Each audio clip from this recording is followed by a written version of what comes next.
بسم الله والصلاة والسلام على رسول الله. السلام عليكم ورحمة الله تعالى وبركاته. مرحبا بكم معنا في فيديو جديد، إن شاء الله كامل تكونوا بألف خير. اليوم كما راكم تشوفوا حبيت نشارك معكم وصفة نتاع الخبز نتاع الفرينة، يجي هشيش وخفيف قطن. إن شاء الله راح تجربوه وتعتمدوه في شهر رمضان بإذن الله. اللهم بلغنا رمضان لا فاقدين ولا مفقودين. قبل ما نبدأ الفيديو، تعزينا الخاصة لإخوتنا في سوريا وتركيا، والله يكون في عونهم على المصاب الجلل اللي صابهم. الله يرحم موتاهم، والله إن شاء الله يسر أمور المفقودين ويطلعوا بألف سلامة إن شاء الله. وصفة الخبز راهي بزاف ما شاء الله، والطرق متعددة.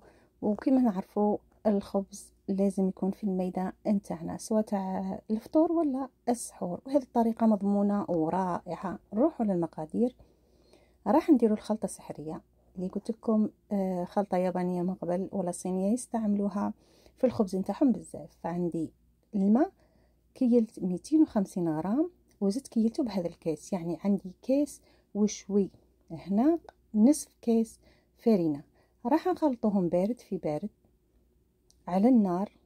بعد ما نديرو نحيو هذيك التكتلات كامل وما يبقى عندنا الخليط يعني صافي، نبقاو نحركو فيه على النار كما راكم تشوفوا. النار تكون عالية ماشي ناقصة، نحركوها حتى يختار عندنا هذا المزيج. كي يثقل عندنا يولي كيما الكريمة، نبعدوه على النار. هنا البنات نصيحة، تقدروا تستعملوه بنفس اليوم، ديروه تستعملوه في الخلطة نتاعكم، كيما تقدروا تستعملوه ديروه في الليل وتستعملوه ثاني يوم. هنا عندي نص كاس اللي هي 120 غرام، قل من هذاك الخط اللي فوق الكاس اللي شفتوه. بالنسبة للفرينة عندي 4 أكواب تاع فرينة ولا 4 كيسان فرينة. أنا الفرينة البنات لازم تكون تاع معجنات. حبيتي الخبز تاعك يكون خفيف، لازم الفرينة تاعك يكون فيها العلك. اللي عندها نوعية معينة تستعملها. البنات اللي معايا هنا استعملت فرينة تاع الخبز بريد فلاور. خليط تاعنا كما قلت لكم مازال دافي، تحت شوية، تحت هذاك الخط تاع الكاس. اللي ما عندهاش ميزان واللي عندها ميزان توزن 120 غرام. عندي 4 كاس البن، اللي ما عندهاش تستعمل الماء. مغرفة كبيرة خميرة تاع الخبز، كاس مليان ماء دافي. بيضة تقدروا تستعملوا البياض والصفار تخليوه تدهنوا به الخبز. مغرفة سكر، ملعقتين حليب غبرة ولا حليب لحظة.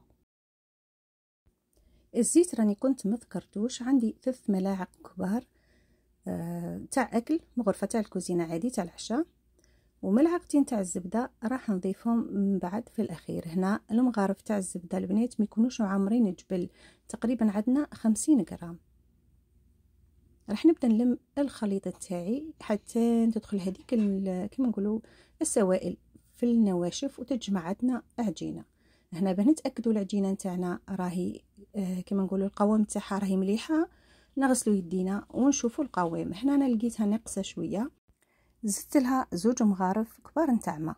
هنا كما تعرفوا البنات الفرينه كل فرينه كما نقولوا القابليه تاعها باه تشرب السوائل ولا لا. شوفوا نتوما على حساب الفرينه نتاعكم، يا اما تزيدوا هذا 2 مغارف ولا ما تزيدوهمش. هنا نجيو نزيدوا 2 مغارف نتاعنا تاع الزبده.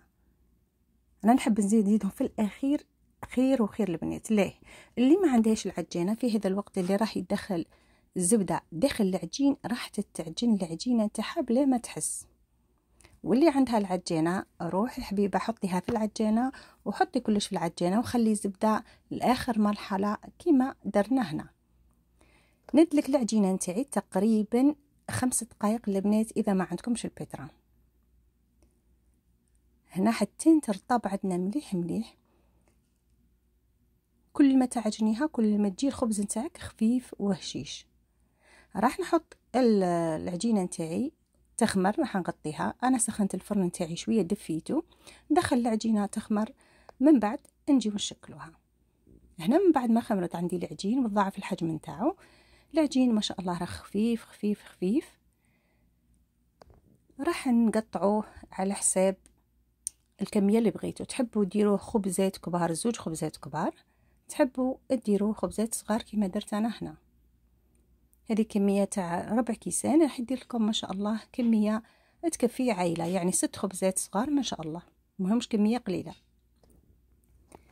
بصح صدقوني ما همش راحين يبقاو، يعني اذا كملوا لكم الغداء راكم مملاح من الخفه والطراوه نتاعهم. هنا نلموا هذوك الكويرات نتاعنا تاع العجين البنات، نلموهم مليح ونسكروهم نغلقوهم باه ما يخرج منهم الهواء.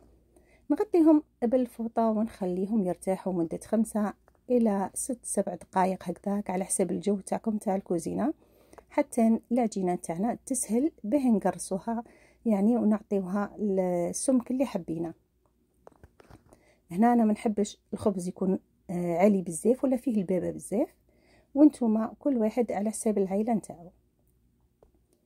نحط الخبيزات نتاعي في البلاطو نتاعي، نخليهم كما نقولوا يخمروا يعاودوا يخمروا. انا راح ندير نفس الطريقه، راح نسخن الفرن نتاعي شويه وندخل الخبز يتخمر. هنا هذه الطريقه تاع بنات تاع الفور سهله مهله وزيد بزايد. تخلي الخبز تاعكم يخمر لكم ليه خصوصا في الشتاء عفوا كيعود الحال بارد وما يخمر لكمش الخبز بسرعه. هنا كما راكم تشوفوا الحجم نتاعهم ما شاء الله 6 خبزات، ما هم كبار بزاف ما هم صغار بزاف. الخليط اللي بقى عندنا الكميه اللي باقيه راح نخبيها في علبه صغيره هكذا في الثلاجه ونستعملها ثاني يوم. تقدر تبقى معكم 2 إلى 3 أيام صالحه للاستعمال. نديروا بها بريوش، نديروا بها الخبز اي نوع تاع خبز.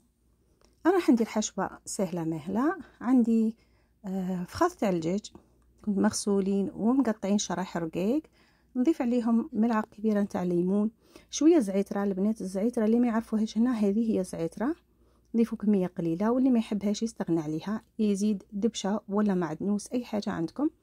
شويه فلفل احمر ورشه تاع ثوم، رشه تاع زنجبيل، كزبر، شويه نتاع كمون ورشه تاع ملح. خلط هذه المكونات مليح مليح ونخلي الخلطه تاعنا هذه تتشرب وتطرى عندنا. انا راح نزيد مجموعه تاع الخضار، بصله وفلفل حلوم من الالوان. هنا المقله نتاعي ضفت فيها 2 ولا 3 نتاع الزيت وخليته سخن مليح مليح. ليه؟ باه الخضره نتاعنا البنات هنا ما تخرجناش السوائل، ماناش حابينها تخرج السوائل، غير نسوطيوها شويه في هذاك الزيت حتى تذبل شويه عندنا بلا ما تخرج السوائل. في هذيك المقله نزيدوا 2 ملعقتين كبار نتاع زيت ويسخنوا مليح مليح مليح. ونضيفوا الدجاج تاعنا على دفعتين وما نحركوهش حتى كما نقولوا ينشف من الجهه اللي حطيناها عليها. هنا هكا باه ما يخرجش السوائل تاعو ثاني ويجيكم كي تعودوا تاكلوا فيه ناشف ولا يابس. الدجاج اللي خرجت منه السوائل عارفي باللي راح تحصلي على نتيجه ناشفه. نفس الطريقه نتاع الطياب تاع الدجاج هذا هي طريقه نتاع الشاورما، نطيبوها غير بالكميات قليل في زيت سخون سخون سخون بزاف. اذا عندك طاجين ديري الطاجين يسخن وطيبي فيه. هنا بعد ما طيبت الدجاج نتاعي كامل رجعت خلطته مع هذيك الخضره وخليته دقيقه ولا دقيقتين تشرب من هذيك يعني السوائل كامل. الفرن نتاعي سخنته على اعلى درجه. الخبز نتاعي بعد ما خمر راح ندهنه بصفار تاع بيضه مخلط مع ملعقه كبيره نتاع حليب. يبقى لكم الاختيار، اللي ما عندهاش البيض تدهن بالحليب وحده راح يعطيك نفس اللون، ولا تجيب قليل من الماء دافي تخلط فيه ملعقه صغيره تاع بيكربونات الصودا، ماشي ملعقه كامله معمره صغيره خلاص تاع لاتاي ولا رشه بين صباحها هكا، وتدهن به الخبز نتاعها راح يتحمر لها بنفس الطريقه. هنا رشيت بذور الشيا وشويه جنجلانيه، دخلت الخبز نتاعي للفرن طاب وتحمر ما شاء الله، جا خفيف خفيف خفيف ريشه. الصوره راهي تتحدث وحدها. اروع خبز تقدري تقدميه مع الشوربه نتاعك، مع سندويتشات، مع اي حاجه حبيتي، خاصه الحميس والتغماس. ان شاء الله يدخل عليكم رمضان بالصحه والهنا. اللي جربت الوصفه ما عليها غير تبعث لنا صوره. دمتم في رعايه الله وحفظه، والى الملتقى مع وصفه اخرى باذن الله. ما تنسوش دعمكم باللايك البنات وتعليقات الزينه كيفكم، ودمتم في رعايه الله وحفظه.